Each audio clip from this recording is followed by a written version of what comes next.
नमस्कार दोस्तों। कन्फेशन संस्वीकृति की वीडियोस को आगे बढ़ाते हुए आज मैं बात करूंगा काइंड्स ऑफ कन्फेशन, संस्वीकृति के प्रकार या फिर कहें तो वर्गीकरण। ये क्वेश्चन आपको आ सकता है क्योंकि देखिए जिस तरीके से एडमिशन का वर्गीकरण हम लोगों ने डिटेल में देखा था, इसी तरीके से कन्फेशन का वर्गीकरण जानना भी उतना ही इंपॉर्टेंट है। और इस क्लासिफिकेशन को जाने तो उससे पहले आप लोगों को जानना चाहिए कि इंग्लिश लॉ कन्फेशन के बारे में क्या कहता है, क्योंकि जब भी आप चाहते हैं कि कन्फेशन के रिगार्डिंग आपको कोई कंफ्यूजन ना रहे तो अपने भारत के लॉ के साथ साथ आपको इंग्लिश लॉ की जानकारी भी प्रॉपर होनी चाहिए। तो मैं आज आपको थोड़ा सा इंग्लिश लॉ के बारे में जानकारी दूंगा कि कन्फेशन से रिलेटेड इंग्लिश लॉ क्या कहता है। तो इंग्लिश लॉ के साथ साथ मैं ब्रीफ में आपको रिवाइज करा देना चाहता हूं। हो सकता है कि कुछ लोग नए होंगे जिन्होंने पिछली वीडियो नहीं देखी होगी, तो बहुत ही शॉर्ट में मैं आपको बता देता हूं कि भारत का जो कानून है वो संस्वीकृति के बारे में डेफिनेशन क्या कहती है उसकी। तो दो पार्ट में बांट लीजिए डेफिनेशन को। पकाला नारायण स्वामी वाली वीडियो आप लोगों ने देख ली होगी, डेफिनेशन भी देख ली होगी। तो नंबर एक बात तो एडमिशन ऑफ गिल्ट, अपराध को स्वीकार करना कन्फेशन कहलाएगा। किसी व्यक्ति ने यह स्वीकार कर लिया है कि हाँ मैंने मर्डर किया, हाँ मैंने चीटिंग की है, हाँ मैंने रॉबरी की है, हाँ मैंने थेफ्ट की है। सीधे सीधे अपराध को एडमिट कर लेने का मतलब कि उसने कन्फेस कर लिया है, संस्वीकृति कर ली है। या फिर सीधे सीधे अपराध को एडमिट नहीं किया है तो उसने उन सभी फैक्ट्स को एडमिट कर लिया है जो एक क्राइम, जो एक ऑफेंस कॉन्स्टिट्यूट करते हैं। एक अपराध का गठन करने वाले जितने भी तथ्य चाहिए उन सबको एडमिट कर लिया अलग अलग। सीधे क्राइम को एडमिट ना करके तब भी कहा जाएगा कि उस व्यक्ति ने संस्वीकृति कर ली है।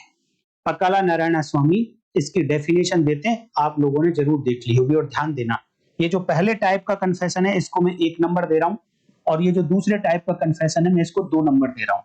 अर्थात कन्फेशन इंडियन लॉ में, भारत के कानून में 2 तरीके से हो सकता है। दोनों तरीके आपको याद होने चाहिए। अगर मान लो कोई ऐसा स्टेटमेंट जो ना तो कंडीशन नंबर 1 में फॉल करता है एंड ना ही कंडीशन नंबर 2 में फॉल करता है, अर्थात ना तो उसने गिल्ट को एडमिट किया और ना ही उसने उन सभी तथ्यों को एडमिट किया जो एक अपराध को कॉन्स्टिट्यूट करते हो, तो फिर ऐसे स्टेटमेंट को क्या कहेंगे और ऐसे स्टेटमेंट की लीगल पोजीशन इंडिया में और इंग्लैंड में क्या है, इसको समझना इंपॉर्टेंट है। क्योंकि सीधे सीधे बातें तो आप लोग समझ जाएंगे, लेकिन जैसे ही बात घुमा फिरा के आएगी तो आप कंफ्यूज हो जाएंगे। तो थोड़ा क्लैरिटी आप लोगों के पास आए तो उसको आपने समझना है कि पहली बात, एक ऐसा स्टेटमेंट है जो दोनों कंडीशन में से किसी भी कंडीशन में फॉल नहीं करता है, अर्थात वो कन्फेशन नहीं है, संस्वीकृति नहीं है। देन क्या ऐसी कंडीशन हो सकती है? देखिए मैं कंडीशन दिखाता हूं। इससे अलग क्या कंडीशन होगी कि मान लो एक इनकल्पेटरी स्टेटमेंट है but falls short of being confession. एक ऐसी सिचुएशन है कि इनकल्पेटरी एडमिशन तो किया है लेकिन जो कन्फेशन की डेफिनेशन है, संस्वीकृति की डेफिनेशन है, उसमें फॉल नहीं करता है। एग्जाम्पल मैं आप लोगों को बताता हूं कि एक व्यक्ति है, उसके ऊपर चार्ज है, बल्कि वो खुद पुलिस के पास गया और उसने कहा कि मैंने अपनी वाइफ का मर्डर कर दिया है और जिस चाकू से मैंने मर्डर किया है ये वो चाकू आपके पास आपको हैंड ओवर कर रहा हूं। उस चाकू पे ब्लड भी लगा हुआ है। लेकिन एक्चुअल में उसने क्या बोला सेंटेंस? इसने कहा कि मेरी पत्नी के साथ अल्टरकेशन हो गई, हॉट डिस्कशन हो गया और इस हॉट डिस्कशन में मुझे नहीं पता कि मैंने अपनी पत्नी के साथ क्या किया, लेकिन जब मुझे होश आया तो मैंने देखा कि मेरे हाथ में एक चाकू है जो खून से सना हुआ है और मेरी घरवाली का सर कटा हुआ है। ये एक्चुअल में उसने अपना स्टेटमेंट दिया। तो अब आप बताइए कि क्या ये स्टेटमेंट कन्फेशन की डेफिनेशन में आता है? वीडियो को पॉज करिए, अपनी नॉलेज जिन लोगों ने मेरी वीडियोस देखी हैं वो टेस्ट करिए कि आपने सही सीखा या गलत सीखा है। तो पॉज करने के बाद कमेंट करके बताइए क्या ये स्टेटमेंट जो अब पुलिस को दिया इस व्यक्ति ने, क्या ये कन्फेशन की कैटेगरी में आता है? तो एज पर इंडियन लॉ ये कन्फेशन की कैटेगरी में नहीं आता, क्योंकि यहां पर इसने कहीं नहीं कहा कि मैंने ही गर्दन काटी है। ना तो उसने ऐसे तथ्यों को एडमिट किया कि जिनको मिला दिया जाए तो एक ऑफेंस मर्डर का ऑफेंस बना दे, ना ही इसने सीधे सीधे ये कहा कि मैंने अपनी पत्नी का मर्डर किया है। लेकिन जब पूछा कि अब आप क्यों पुलिस स्टेशन आए जब आपको पता ही नहीं कि आपने क्या किया, तो कह रहा जी अब जब मैं रास्ते में आया हूं तब मुझे ऐसा महसूस हो रहा है कि शायद मैंने किया है। तो ये पार्ट कन्फेशन की कैटेगरी में नहीं आता है, क्योंकि कन्फेशन की डेफिनेशन को फुलफिल नहीं करता है। तो फिर क्या है ये? तो फिर ये है एक inculpatory statement but falls short of being confession. एक ऐसा स्टेटमेंट है जो दोष सिद्धि कारक कथन है लेकिन संस्वीकृति नहीं है। तो दोस्तों ऐसे स्टेटमेंट का क्या लीगल पोजीशन है, इसको आज आपने अगर समझ लिया तो, और साथ में इंग्लिश लॉ क्या कहता है वो भी आपने समझ लिया, तो जो डेफिनेशन है, जो काइंड्स ऑफ कन्फेशन है, जो और सिचुएशन बेस्ड क्वेश्चंस आएंगे वो सभी आपको क्लियर हो जाएंगे। दोस्तों एक जानकारी आप लोगों को दे दूं कि इस चैनल पर अगर आप 24 घंटे वीडियो के पब्लिकेशन के बाद 24 घंटे के बाद अगर आप वीडियो देखना चाहेंगे तो केवल और केवल उन लोगों को अवेलेबल हो पाएगी जो लोग इस चैनल के मेंबर होंगे। और मेंबर बनने के लिए अभी नीचे आप वीडियो के नीचे देखेंगे चैनल का लोगो दिखाई दे रहा होगा, उसके बराबर में ज्वाइन का बटन दिखाई दे रहा होगा। अगर आप इस ज्वाइन के बटन को क्लिक करके और फर्दर प्रोसीडिंग्स आप पूरी कर लेंगे तो चैनल के मेंबर बन जाएंगे और वीडियो के पब्लिश होने के 24 घंटे के बाद आप वीडियो देख पाएंगे। तो आप चाहें तो चैनल को ज्वाइन कर सकते हैं और 24 घंटे के बाद वीडियो को देख सकते हैं।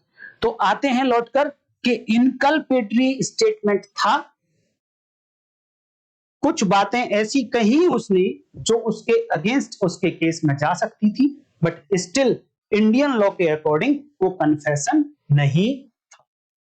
वो क्या था फिर? केवल और केवल एडमिशन था, केवल और केवल स्वीकृति थी कुछ तथ्यों की। अब अगला क्वेश्चन आपसे कि ये एक एडमिशन है, स्वीकृति है, केवल और केवल स्वीकृति, कन्फेशन नहीं। तो आप कमेंट करके बताइए कि क्या ये स्वीकृति इंडियन लॉ में रिलेवेंट है, सुसंगत है, और अगर सुसंगत है तो कौन सी सेक्शन में सुसंगत है? वीडियो को पॉज करके आप जरूर कमेंट दीजिए, इससे आपकी अपनी जो रिटेंशन पावर है वो चेक हो जाएगी कि वीडियो देखने के बाद आप कुछ रिटेन कर पाते हैं या नहीं कर पाते हैं। बट देखिए दोस्तों, इंग्लैंड में ये स्टिल कन्फेशन कहलाता है। अब क्वेश्चन आता है कि ये इंग्लैंड में कन्फेशन क्यों कहलाता है, जबकि आपने डेफिनेशन देखी पकाला नारायण स्वामी के अकॉर्डिंग, तब तो ये कन्फेशन की कैटेगरी में नहीं आता है। और साथ में आपने निशिकांत झा का केस देखा होगा दोस्तों, वहां पर एक स्टेटमेंट जो इसने दिया था वो स्टेटमेंट इनकल्पेटरी था, बट स्टिल वो कन्फेशन की कैटेगरी में नहीं था। बट फिर भी माननीय सुप्रीम कोर्ट ने उसके स्टेटमेंट को रिलाय करते हुए जो एक्सकल्पेटरी पार्ट था उसको कंट्राडिक्ट किया इसी के एक्सप्लेनेशन से, जो इनकल्पेटरी बचा पार्ट उसको रिलाय करते हुए इसकी कन्विक्शन को अपहेल्ड किया था।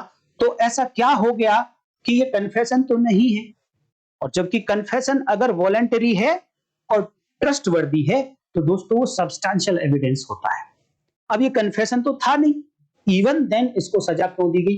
अर्थात कहीं ना कहीं ये स्टेटमेंट जो निशिकांत झा का था, पिछली वीडियो में मैंने बताया, वो रेलेवेंट था और कोर्ट ने उस पर रिलाई भी किया। किस तरीके से किया, क्यों किया, क्या इफेक्ट रहे, वो मैं आज यहां पर डिस्कस करना चाहूंगा। यही बात यही बात इंग्लिश लॉ में कन्फेशन की कैटेगरी में आ जाएगी, जो अभी मैंने यहां पर तीसरी बताई बात कि दोष सिद्धि कारक कथन है लेकिन संस्वीकृति नहीं है, इनकल्पेटरी स्टेटमेंट है, इनक्रिमिनेटिंग बातें उसने कुछ कही अपने स्टेटमेंट में।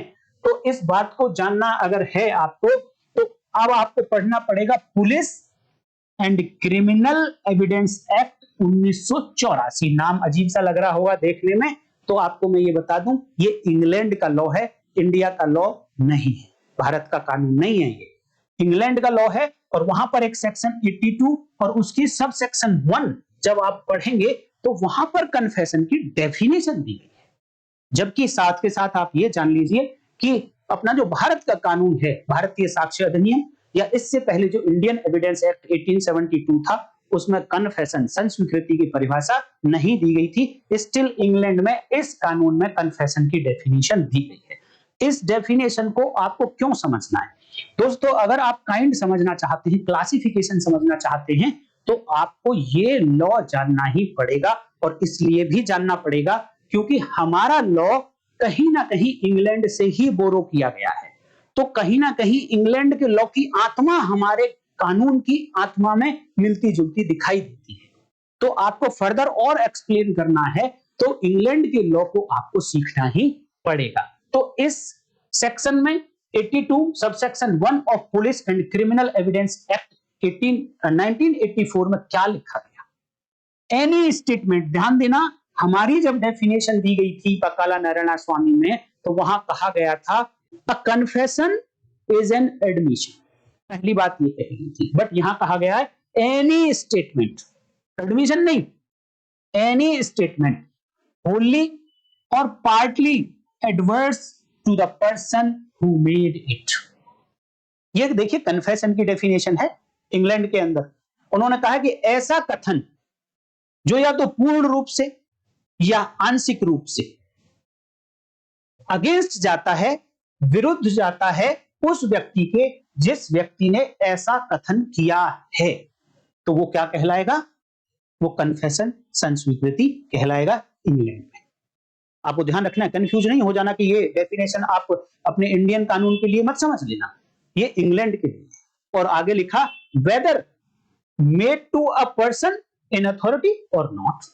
जो प्राधिकारवान व्यक्ति है, चाहे तो उसको किया हो ऐसा स्टेटमेंट, चाहे उसके अलग किसी और को किया हो, बट वो एक स्टेटमेंट होना चाहिए और वो कुछ भी छोटा मोटा पार्ट तो उस स्टेटमेंट का ऐसे व्यक्ति के अगेंस्ट होना चाहिए जो व्यक्ति ने यहां पर स्टेटमेंट दिया है।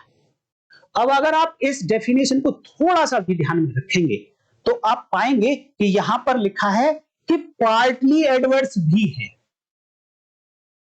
पार्टली एडवर्स हो या होली एडवर्स हो, तो छोटा सा पार्ट भी अगर एडवर्स चला गया किसी स्टेटमेंट में से तो वो कन्फेशन की कैटेगरी में आ जाएगा। तो आपको लेकर चलता हूं वापस यहीं पर उसी स्टेटमेंट पर जो इंडियन लॉ में कन्फेशन नहीं माना गया। क्या था? इनकल्पेटरी स्टेटमेंट है। देखिए स्टेटमेंट है, इनकल्पेटरी है, इट मींस दोष सिद्धि कारक है, इसमें ऐसी कैपेबिलिटी है कि ये जिस व्यक्ति ने स्टेटमेंट दिया है उसके अगेंस्ट जाता है, उसके एडवर्स है। अर्थात ये जो डेफिनेशन थी अभी इंग्लैंड वाली, उसमें ये फॉल कर गया, उसमें फॉल कर गया। इट मींस इनकल्पेटरी स्टेटमेंट जो इंग्लैंड में है तो वो कन्फेशन की कैटेगरी में आ जाएगा, बट हमारे इंडिया में कन्फेशन की कैटेगरी में नहीं आएगा। डिफरेंस समझ में आया? तो आप ये देखिए कि यहां इस डेफिनेशन में जो आपने अभी ये देखी दोस्तों, इस डेफिनेशन में जो इंपॉर्टेंट बात है वो है कि ये होली एडवर्स है या पार्टली एडवर्स है। तो दो पार्ट आपको समझने पड़ेंगे कि होली एडवर्स का मतलब क्या है और पार्टली एडवर्स का मतलब क्या है, और यहीं से निकल कर आएगा पहला क्लासिफिकेशन, कि पहले क्लासिफिकेशन को करते करते दो टाइप के कन्फेशन निकल कर आएंगे। तो अभी मैं बताऊंगा कि उनके नाम क्या होंगे, बट कॉन्सेप्ट आप एक बार समझने की कोशिश करिए। देखिए होली एडवर्स का मतलब है टोटली इनकल्पेटरी। पूरा का पूरा सेंटेंस टोटली दोष सिद्धि कारक कथन है, अर्थात एडमिशन ऑफ गिल्ट है। जो हमारी डेफिनेशन, जो भारत के कानून की डेफिनेशन का पहला पार्ट है, वो पार्ट ही कहीं ना कहीं ये कहता है कि statement, any statement only adverse to the person who made it. जिस व्यक्ति ने ये स्टेटमेंट दिया, अगर वो स्टेटमेंट उस व्यक्ति के अगेंस्ट पूर्ण रूप से अगेंस्ट जाता है, उसके विरोध में चला जाता है, तो वो कन्फेशन की कैटेगरी में आएगा। इसका मतलब एडमिशन ऑफ गिल्ट है कहीं ना कहीं। एग्जैक्ट ये वर्ड देखने को नहीं मिले होंगे आपको। तो ऐसे एडमिशन, ये जो होनली एडवर्स स्टेटमेंट होगा, कन्फेशन बनेगा, उसको बोला जाता है प्लेनरी कन्फेशन। प्लेनरी कन्फेशन, आपको यही नाम ध्यान देना पड़ेगा दोस्तों। प्लेनरी जो वर्ड आया है ये प्लेनम से बना है, प्लेनम। और प्लेनम का जो इंग्लिश मीनिंग होता है वो होता है full. It means full confession. Plenary confession, full confession, यानी कहीं भी कोई डाउट नहीं बच गया कि उसने क्राइम किया है, ऐसा स्टेटमेंट उसने दिया है। इट मींस कि एडमिशन ऑफ गिल्ट है, अपराध को स्वीकार किया है, देन वो प्लेनरी कन्फेशन कहलाएगा। और वो आता है कहां से निकलकर, होली एडवर्स है ये स्टेटमेंट। तो अब दूसरा पार्ट क्या है, पार्टली एडवर्स। पार्टली एडवर्स का मतलब आप समझ रहे हैं कि यहां पर ऐसा हो सकता है कि कुछ पार्ट उसके अगेंस्ट जाता है, इनकल्पेटरी है, और कुछ पार्ट हो सकता है कि एक्सकल्पेटरी हो, उसको जो चार्जेस उसके ऊपर लगाए गए उन चार्जेस से बचाता हो, दोष मुक्ति कारक है। जो दोष उसके ऊपर लगाया गया, चार्ज उसके ऊपर लगाए गए, उनसे कहीं ना कहीं मुक्ति दिलाता है। तो ऐसा हो गया एक्सकल्पेटरी पार्ट। तो वो स्टेटमेंट जो पार्टली एडवर्स है वो पार्टली इनकल्पेटरी भी हो सकता है, वो पार्टली एक्सकल्पेटरी भी हो सकता है, बट स्टिल ये इनकल्पेटरी एंड एक्सकल्पेटरी दोनों पार्ट इसी स्टेट में होने के बावजूद भी ये कन्फेशन की कैटेगरी में आएगा। तो इसका नाम दिया non plenary. Non plenary mean non full. पूर्ण रूप से तो ये स्टेटमेंट कन्फेशन नहीं है, बट स्टिल इंग्लैंड में कन्फेशन है, क्योंकि इसमें कुछ पार्ट इंक्रिमिनेटिंग है, इनकल्पेटरी है, जो एक्यूज जिस व्यक्ति ने ये किया है स्टेटमेंट उसके अगेंस्ट जाता है। अब आप देखिए कि इस स्टेटमेंट में कुछ भी एक्यूज के अगेंस्ट अगर जाता है, उसको इनकल्पेट करता है, दोष सिद्धि कहीं करा सकता है, कुछ भी पार्ट हेल्प करता है उसमें, तो वो कन्फेशन की कैटेगरी में आ जाएगा। तो भैया फिर एडमिशन क्या है इंग्लैंड में?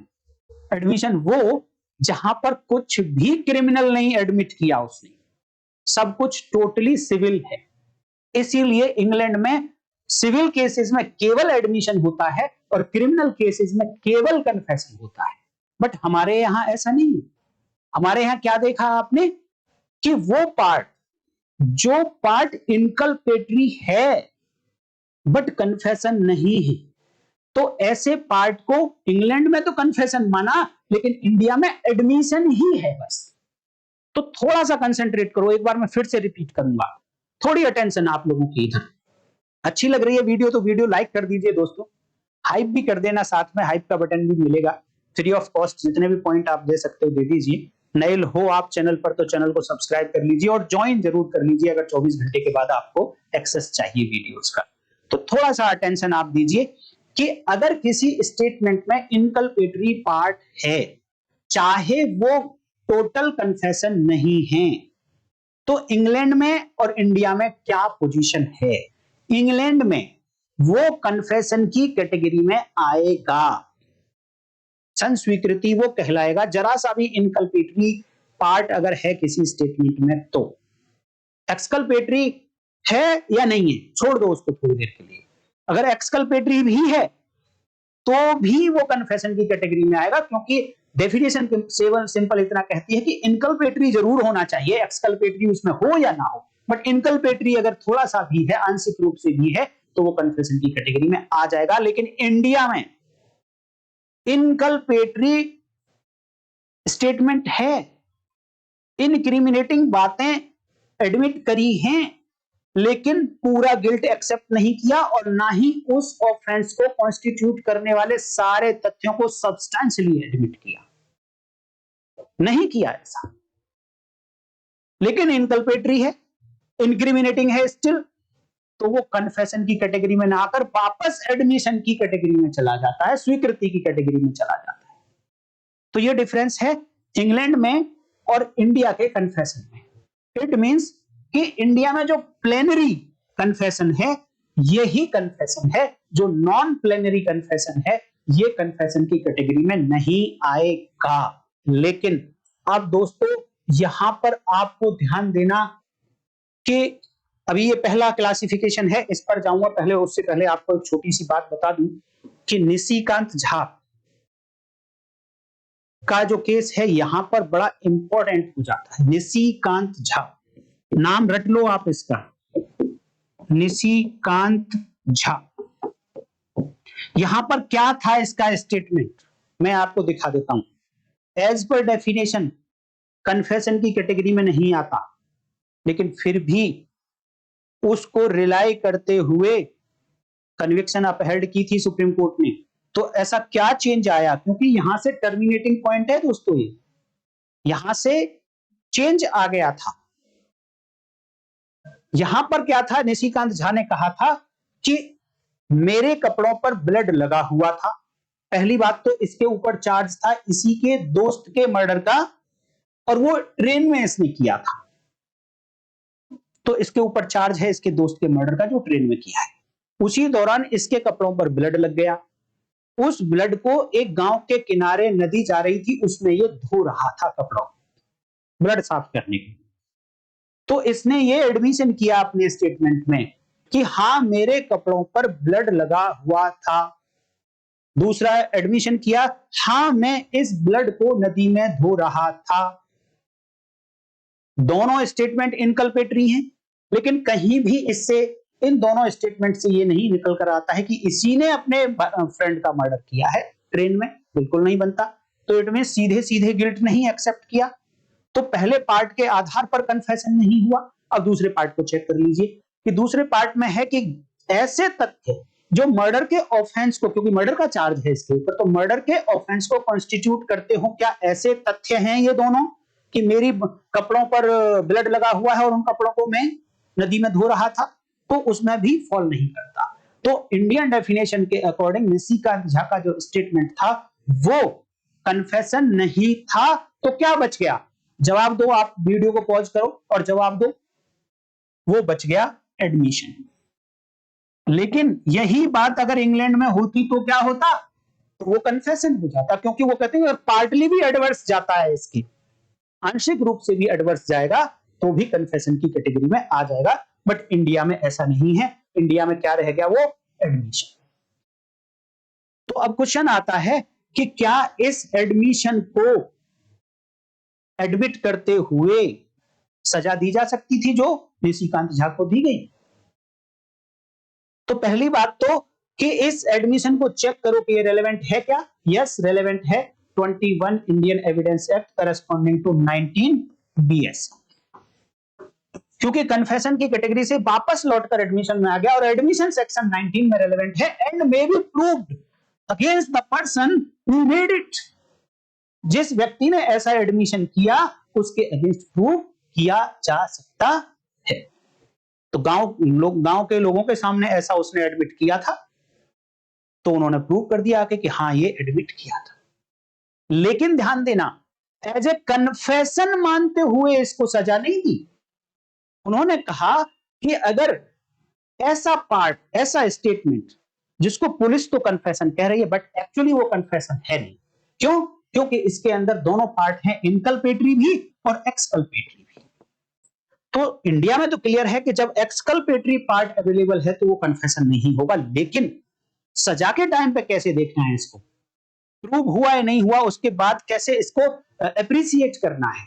तो उन्होंने कहा कि जो एक्सकल्पेटरी पार्ट है इसके कंट्राडिक्शन के लिए कुछ अवेलेबल है क्या भैया, इसके खंडन के लिए कुछ अवेलेबल है क्या रिकॉर्ड पर। अगर इस एक्सकल्पेटरी पार्ट के खंडन के लिए रिकॉर्ड पर अवेलेबल है और इसको खंडित कर दिया गया और ये प्रूव कर दिया गया कि एक्सकल्पेटरी पार्ट झूठा है और इनकल्पेटरी पार्ट जो बच गया इसके लिए कहीं ना कहीं कोरोबोरेशन के लिए कुछ मटेरियल अवेलेबल है, देन ये बेशक कन्फेशन नहीं है। एडमिशन मानते हुए इसकी इतनी इनकल्पेटरी बातों को एडमिट कर लिया जाएगा, इनको प्रूव कर दिया जाएगा।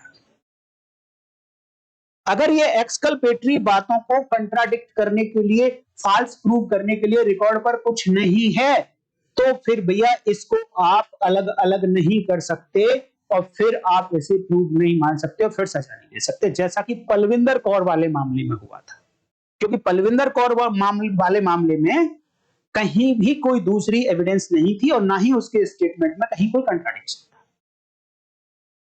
बट कंट्रेरी यहां निशिकांत झा वाले मैटर में यहां पर एक्सप्लेनेशन इसने जो दिए वो दोनों अपने आप में कंट्राडिक्टरी थे, इसलिए जो एक्सकल्पेटरी पार्ट था उसको झूठा प्रूव कर दिया। बट फिर ध्यान रखने वाली बात, अल्टीमेटली बात के एज ए कन्फेशन इसको नहीं माना गया था, इसको कन्फेशन बिल्कुल नहीं माना गया था, बट एक स्टेटमेंट था, वो इनकल्पेटरी होने के कारण एडमिशन था, और गिल्ट को एक्सेप्ट ना करने के कारण और सारे सब्सटेंशियल फैक्ट एडमिट ना करने के कारण कन्फेशन नहीं था। तो पहला टाइप जो बनता है दोस्तों, पहला जो वर्गीकरण आ रहा है वो है plenary and non plenary confession. एक तरीके से देखा जाए तो कहीं ना कहीं ये नॉन प्लेनरी ही था, बस नाम अलग देकर एडमिट कर लिया गया है। कहीं ना कहीं जिस तरीके से नॉन प्लेनरी कन्फेशन को मान लिया था कन्फेशन है, उसी तरीके से निशिकांत झा में कहीं ना कहीं ऐसी ही कुछ बातें एक्सेप्ट करी गई थी, बट नाम अलग है कि वो कन्फेशन नहीं माना उन्होंने। हाँ, इनकल्पेटरी पार्ट को उन्होंने किसी स्टेटमेंट के इनकल्पेटरी पार्ट को रिलाई कर लिया, बिकॉज एक्सकल्पेटरी पार्ट को कंट्राडिक्ट करने के लिए मटेरियल अवेलेबल था। तो पहला क्लासिफिकेशन, इतना सब कुछ समझने के बाद आपको पहला क्लासिफिकेशन लिखना है plenary and non plenary confession. It means full confession और ऐसा कन्फेशन जो फुल कन्फेशन तो नहीं है, बट कहीं ना कहीं इंक्रिमिनेटिंग एविडेंस, इंक्रिमिनेटिंग सेंटेंसेस हैं जो उस व्यक्ति के एडवर्स जाते हैं, जो जिस व्यक्ति ने ऐसा स्टेटमेंट दिया है। तो पहला टाइप आ गया, ये आप नोट कर लें या स्क्रीनशॉट ले लें इसका वीडियो पॉज करके। अब आता है दूसरे टाइप का कन्फेशन। ये देखिए, पहला जो मैंने आपको बताया, क्लासिफिकेशन के लिए कुछ पैरामीटर्स आपको सेट करने होते हैं कि अगर मैं इस ग्राउंड के आधार पर डिवाइड करने की कोशिश करूं तो कितने पार्ट में डिवाइड हो जाएगा। इस आधार पर दूसरा पैरामीटर के आधार पर अगर डिवाइड करना चाहेंगे तो कितने पार्ट में डिवाइड हो जाएगा।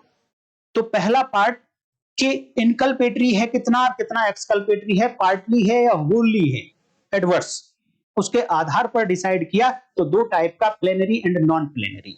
लेकिन अब ये कन्फेशन दिया किसको गया है, इसके आधार पर अगर हम डिवाइड करेंगे तो फिर से दो टाइप का confession, judicial confession and extra judicial confession. Hindi में बात करें तो न्यायिक संस्वीकृति, और एक्स्ट्रा जुडिशियल का मतलब है न्यायेतर संस्वीकृति।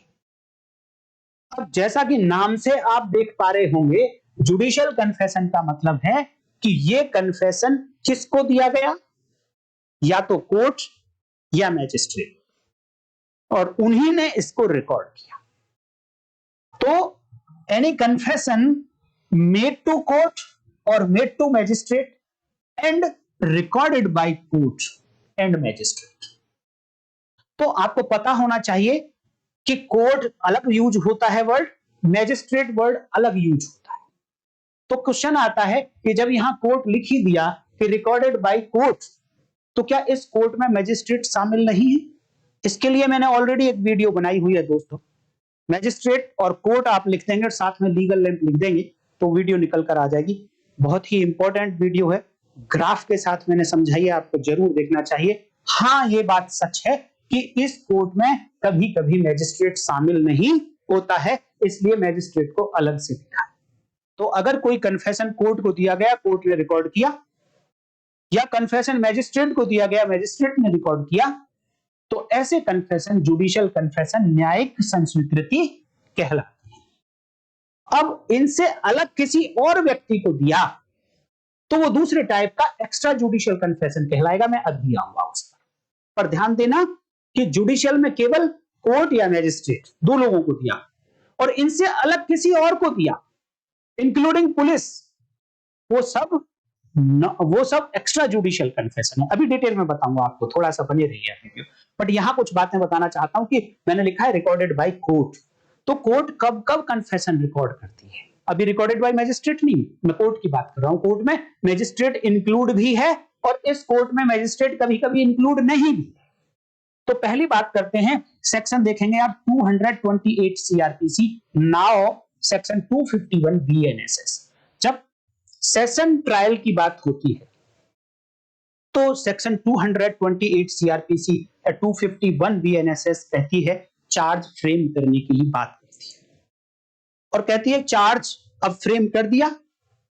चार्ज फ्रेम करने के बाद इससे अगली सेक्शन आती है दोस्तों 252 बीएनएसएस।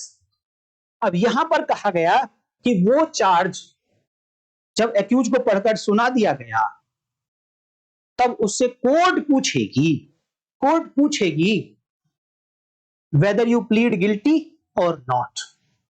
क्या आप अपने द्वारा जो चार्जेस आपके ऊपर लगाए गए हैं, क्या आप इनको एक्सेप्ट करते हो या नहीं। तो यहां पर दो बातें हो सकती है कि वो एक्सेप्ट कर सकता है और वो कह सकता है कि नहीं मैं एक्सेप्ट नहीं करता हूं। अगर उसने इन चार्जेस को एक्सेप्ट नहीं किया तो ट्रायल चलेगा, और अगर चार्जेस को एक्सेप्ट कर लिया तो ये जो सेक्शन है सेशन ट्रायल केसेस में 252 कहती है कि इसको कन्विक्शन की जा सकती है ऐसी प्ली ऑफ गिल्टी पे, जो उसने अपनी गिल्टी मान ली, अपने आप को चार्जेस एक्सेप्ट कर लिए, उसके आधार पर सजा दे सकता है सेशन ट्रायल मामले में 252 भारतीय नागरिक सुरक्षा संहिता।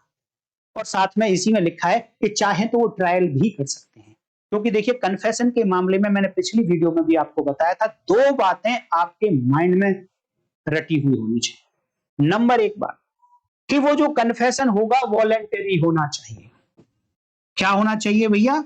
वॉलेंटरी होना चाहिए। और दूसरा साथ में ट्रस्टवर्दी भी होना चाहिए। ट्रस्टवर्दी मतलब सत्य भी होना चाहिए। इसके लिए मैंने बेटे और बाप का एग्जाम्पल दिया था। अगर दोनों में से एक बात नहीं है, वो वॉलंटरी भी नहीं है और वो ट्रस्टवर्दी भी नहीं है, तब तो बात ही खत्म हो गई। मान लो वॉलंटरी है बट ट्रस्टवर्दी नहीं, तब भी कन्फेशन रिलाई नहीं किया जाएगा। ऐसे कन्फेशन को आधार बनाकर सजा नहीं दी जाएगी। मान लो कि वॉलंटरी तो नहीं है बट ट्रस्टवर्दी है, सही है, इवन देन ऐसे कन्फेशन को रिलाई करते हुए बेस बनाते हुए सजा नहीं दी जाएगी। बट जहां मजिस्ट्रेट साहब, जहां कोर्ट सेटिस्फाइड है कि हाँ ये वॉलंटरी भी है एंड ट्रस्टवर्दी भी है, विश्वास करने लायक भी है, तो फिर ऐसे कन्फेशन को केवल और केवल ऐसे कन्फेशन के आधार पर सजा दी जा सकती है किसी एक्यूज को। क्योंकि देखिए जिस व्यक्ति ने अपराध किया है उससे अच्छा विटनेस कोई हो ही नहीं सकता। उसकी इंटेंशन क्या रही थी, उसने क्या किया विक्टिम के साथ में, सब कुछ तो उसके पास है। तो सबसे अच्छा विटनेस वो हो सकता है, बशर्ते कि कोर्ट को यह देखना है कि कहीं दबाव में तो नहीं ऐसा बोल रहा है, किसी लव एंड अफेक्शन में तो नहीं बोल रहा है अपने बच्चे को बचाने के लिए, या किसी लालच में तो नहीं बोल रहा है, किसी और लालच में। इसकी मेंटल स्टेटस ठीक है क्या, उस सब बातों को ध्यान में रखते हुए दो बातें अगर चेक कर ली कि वॉलंटरी है और ट्रस्टवर्दी है दोनों, देन सजा दी जा सकती है। इट मींस यहां पर कोर्ट ने क्या किया, यहां पर कन्फेशन रिकॉर्ड किया। जैसे ही उसने गिल्ट को एडमिट किया तो इट मींस कन्फेशन हो गया, और कन्फेशन को जैसे ही कोर्ट ने रिकॉर्ड किया तो ये जुडिशियल कन्फेशन है। तो कहां रिकॉर्ड होता है जुडिशियल कन्फेशन? अपने आंसर में आप ये 2-3 सेक्शन लिख के आएंगे तो आपके मार्क्स आपको अच्छे मिलेंगे। अगर आप ट्रायल बाय मैजिस्ट्रेट दो टाइप का ट्रायल करता है, वारंट केसेस का भी ट्रायल करता है, सम्मन केसेस का भी ट्रायल करता है, और मैजिस्ट्रेट समरी ट्रायल भी करता है। यहां समरी ट्रायल की मैं बात नहीं कर रहा हूं, हम बात करेंगे मैजिस्ट्रेट द्वारा वारंट केसेस का ट्रायल एंड सम्मन केसेस का ट्रायल।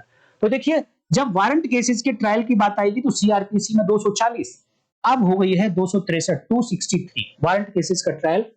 यहां पर चार्ज की बात होती है इक्विवेलेंट, जैसे कि सेशन ट्रायल में 228 में होती थी, 251 में होती थी, उसी तरीके से चार्ज की बात यहां होती है। और जैसे ही चार्ज उसको पढ़कर सुना दिया जाएगा तो इससे नेक्स्ट सेक्शन कहती है 264 बीएनएसएस। अगर उसने एक्सेप्ट किया तो इट मींस उसने कन्फेशन कर ली, संस्वीकृति कर ली, और मजिस्ट्रेट साहब ने वो रिकॉर्ड कर लिया। कन्फेशन कैसा हो गया? Judicial confession. Again summons cases देखिए 251 करस्पॉन्डिंग टू 274। यहां पर देखिए सम्मन्स केसेस में और वारंट केसेस में एक ये डिफरेंस है कि वारंट केसेस में तो फॉर्मल चार्ज लगाया जाता है। अगेन रिपीट, वारंट केसेस में तो फॉर्मल चार्ज लगाया जाता है, बट सम्मन्स केसेस में फॉर्मल चार्ज नहीं फ्रेम किया जाता है। समन्स केसेस में केवल जो सब्सटेंस होता है वो उसको पढ़कर सुना दिया जाता है कि आपके ऊपर ये आरोप है, लेकिन स्टिल इस सेक्शन में फिर से पूछा जाएगा कि डू यू प्लीड गिल्टी। अगर उसने कहा कि यस आई प्लीड गिल्टी, मैं अपने अपराध को स्वीकार करता हूं, देन अगेन कन्फेशन हो गया, जुडिशियल कन्फेशन बिफोर मजिस्ट्रेट। तो ये हुआ जुडिशियल कन्फेशन। लेकिन मजिस्ट्रेट के सामने भी कन्फेशन होता है during the course of investigation. Investigation के दौरान, अभी ये सारी बातें कहां थी, इंक्वायरी के दौरान, बट अब ये बात कर रहा हूं मैं मजिस्ट्रेट की बात करूं तो इन्वेस्टिगेशन के दौरान अगर कोई एक्यूज कन्फेशन करना चाहता है तो मजिस्ट्रेट साहब रिकॉर्ड करते हैं 164 CrPC corresponding to now 183 BNSS with some safeguards. कुछ सेफगार्ड्स दिए गए हैं, नेक्स्ट वीडियो में बात करूंगा। अगली वीडियो में देखिए यहां मैं केवल काइंड्स बता रहा हूं, क्लासिफिकेशन टाइप्स बता रहा हूं, इसलिए आज मैं इसकी एविडेंसरी वैल्यू की भी बात नहीं करूंगा कि जुडिशियल कन्फेशन की कितनी एविडेंसरी वैल्यू होगी या एक्स्ट्रा जुडिशियल कन्फेशन की कितनी एविडेंसरी वैल्यू होगी। हालांकि आप समझ लिए एक्स्ट्रा जुडिशियल कन्फेशन की वैल्यू वीक होती है, जुडिशियल कन्फेशन की वैल्यू बहुत ही स्ट्रांग होती है। अगर वॉलंटरी इंटरेस्ट वर्दी निकला तो सोल बेसिस पर सजा दी जा सकती है, अकेले इसी की ग्राउंड पर। तो मजिस्ट्रेट द्वारा जब इस सेक्शन में भी कन्फेशन रिकॉर्ड किया जाएगा तो वो भी जुडिशियल कन्फेशन कहलाएगा। तो कहां-कहां जुडिशियल कन्फेशन हुआ आपको समझ आ गया होगा। अब बात करते हैं extra judicial confession. Extra judicial न्यायेतर संस्वीकृति, और इसके लिए आप सिंपल सा मीनिंग समझ लीजिए कि कोर्ट के सामने नहीं किया, ना ही कोर्ट ने रिकॉर्ड किया, ना ही मजिस्ट्रेट के सामने किया, ना ही मजिस्ट्रेट ने रिकॉर्ड किया, इनसे अलग कहीं और कन्फेशन किया था, कहीं और संस्वीकृति की थी, तो वो एक्स्ट्रा जुडिशियल कन्फेशन कहलाता है। यहां पर फिर से फर्दर एक और सब क्लासिफिकेशन होता है कि confession given to police still extra judicial confession है। Confession given to police, confession given to person in authority, प्राधिकारवान व्यक्ति को कन्फेशन दिया गया, और अदर देन दीज, इन लोगों को छोड़कर किसी और को कन्फेशन किया गया तो वो तीसरी कैटेगरी है, बट सब classification of extra judicial confession है। जब आप बात करेंगे गिवन टू पुलिस ऑफिसर तो आप सेक्शन पढ़िए इंडियन एविडेंस एक्ट में 25 एंड 26, 25, 26। अब ये दोनों ही सेक्शंस उठाकर एक ही सेक्शन में रख दी गई हैं, सेक्शन 23 भारतीय साक्ष्य अधिनियम। और कहा गया, देखिए इन सेक्शंस में रेलेवेंट की बात नहीं हुई है, कन्फेशन है और रेलेवेंट की बात नहीं हुई है। हालांकि सेक्शन 22 यहां पर इररेलेवेंट की बात हुई है, रेलेवेंट की वहां पर भी नहीं हुई। इसीलिए मैं कहता हूं कि अगर बार्ड कन्फेशन नहीं है तो वो सेक्शन 19 भारतीय साक्ष्य अधिनियम में ही रेलेवेंट, कहीं और रेलेवेंट नहीं बताया गया, यहां पर इररेलेवेंट बताया गया। और इन सेक्शंस में ये कहा गया कि ये प्रूव ही नहीं किया जाएगा, प्रूव ही नहीं किया जाएगा। किसके अगेंस्ट? एक्यूज के अगेंस्ट। किसके फेवर में? ये नहीं बताया वहां पर, केवल बोला है कि एक्यूज के अगेंस्ट प्रूव नहीं किया जाएगा। सेक्शन ये कहती है given to police still extra judicial confession है, but given to police, given to person in authority, प्राधिकारवान व्यक्ति को दिया गया कन्फेशन। जो व्यक्ति किसी पोजीशन में है, पावर में है, किसी अथॉरिटी में है, उस व्यक्ति को अगर कन्फेशन दिया गया, बट वो कन्फेशन प्रॉमिस, थ्रेट, कोएर्सन इस तरीके से अगर ऑब्टेन किया गया जो सेक्शन 22 भारतीय साक्ष्य अधिनियम में लिखा गया, डिटेल में वीडियो बनाई हुई है, आपको जरूर देखनी चाहिए। 22 भारतीय साक्ष्य अधिनियम corresponding to 24 Indian Evidence Act. तो ये भी एक्स्ट्रा जुडिशियल कन्फेशन है।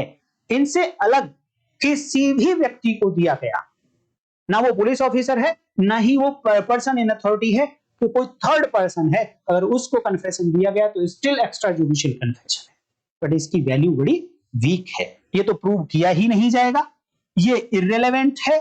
यहां ये प्रूव किया जा सकता है, रेलेवेंट तो है ही, प्रूव भी किया जा सकता है, but weak piece of evidence है। हाँ, इनके भी कुछ एक्सेप्शंस हैं, वो डिटेल में मैं धीरे धीरे आगे बात करूंगा। यहां पर एक इंपॉर्टेंट क्वेश्चन ये आ जाता है कि यहां पे है कि कन्फेशन गिवन टू पुलिस और confession given in police custody. तो क्वेश्चन आता है who is police officer, who is police in these sections, police कौन है। तो इस पे बहुत बड़ी डिबेट है। मैं नेक्स्ट धीरे धीरे धीरे धीरे आपको एक एक बात क्लियर कर दूंगा। और अगर वीडियोस को आप कंटिन्यू देखते रहेंगे तो दोस्तों आप मान लीजिए कि आप बहुत सारे लोगों से आगे हो जाएंगे। तो आपको इंपॉर्टेंट है यहां पर समझना कि पुलिस कौन है। क्यों समझना इंपॉर्टेंट है? क्योंकि पुलिस ऑफिसर को दिया गया अगर स्टेटमेंट है और वो कन्फेशन की कैटेगरी में आता है तो प्रूव ही नहीं किया जा सकता एज पर इंडियन लॉ। तो आप अगर प्रैक्टिसिंग एडवोकेट हैं तो आपको पता होना चाहिए कि कन्फेशन जो पुलिस लेकर आ रही है कोर्ट में, जिसको प्रूव भी करना चाहती है, कहीं वो पुलिस ऑफिसर तो नहीं। अगर पुलिस ऑफिसर है तो फिर एडमिसेबल नहीं होगा, बल्कि वो प्रूव ही नहीं किया जाएगा। अर्थात आपको पता होना चाहिए कि पुलिस होती कौन है। डिटेल में बताऊंगा, एक एक बात बताऊंगा। तो अगला जो दोस्तों कन्फेशन आपको देखने को मिलेगा वो अब एक और नाम दे दिया जाता है कन्फेशन को, और वो है रिट्रैक्टेड कन्फेशन। रिट्रैक्टेड का मतलब कि पहले कन्फेशन किया गया था, बाद में मुकर्रा गया है, उस कन्फेशन से बाद में मना कर दिया गया है, तो वो होता है retracted confession. It means 183 BNSS में तो मैजिस्ट्रेट को उसने कन्फेशन दे दिया, कहा कि यस मैंने ही ये अपराध किया है। बट सेशन कोर्ट में जाकर जब बात आती है सेशन कोर्ट में, देखिए हाँ एक और बात रह गई पीछे कि यहां पर एक सेक्शन और है।